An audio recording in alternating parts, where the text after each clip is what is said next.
Hi, my name is Aygula Demir. I'm one of the patient and public voice partners, along with 14 others, who worked at the North Central London Better Births project.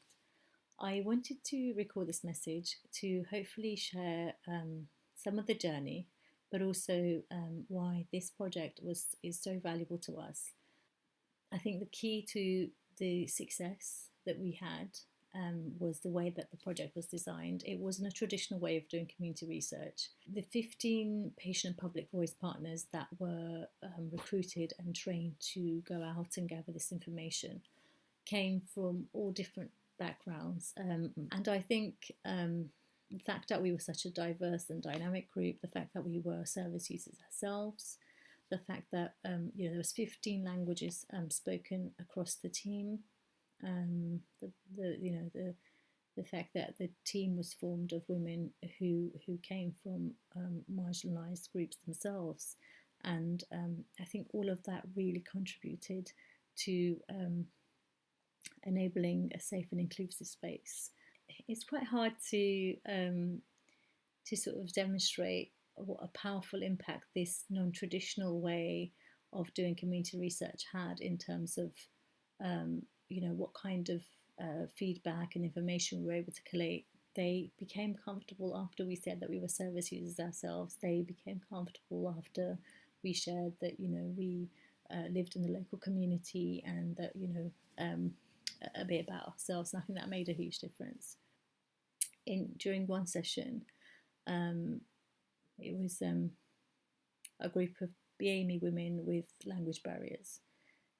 During that session, they shared that actually often they had to lie when they accessed maternity services, and or they exaggerated their symptoms so that they could be seen, or so that they could, for example, be offered the extra scan for reassurance, or be offered the extra, blood test and so on.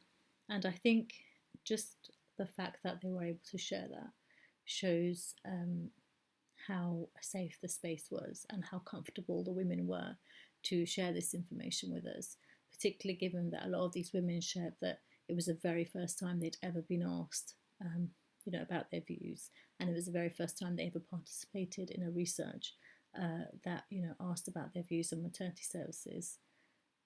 Some of the mums were saying that the prejudices and discrimination meant that they weren't receiving the care that they otherwise would have received. For example, there were comments made that because they were African, they had higher, pain thresholds, because they had lots of, they were Somalian, so they had lots of children, so they should be able to deal with the pain, for example. And it was these experiences of discrimination, of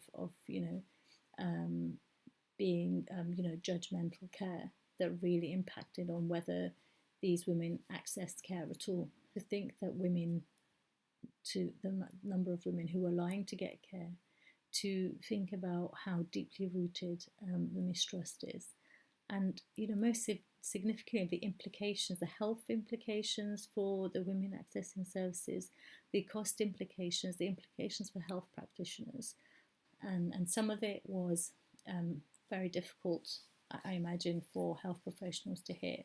But there were also a lot of positive stuff. There were those who said, I had language barriers, there weren't any interpreters, but just the smile was enough to transcend all of that.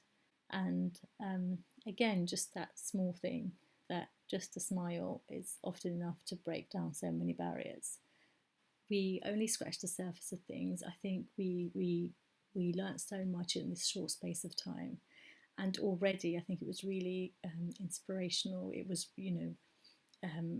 it was so fantastic to see that already the material. We spoke to midwives who really used this information in their training, which was incredible. We were seeing how this information was used already, which is brilliant. And I really, really hope that what we've only started to do doesn't stay there, and I really hope to carry on this work, which I think has been incredibly valuable and which I think has so much potential to really influence future service provision, influence co-production, whether that's training packages, whether that's building capacity for frontline workers, whether that's improving the coordinated response.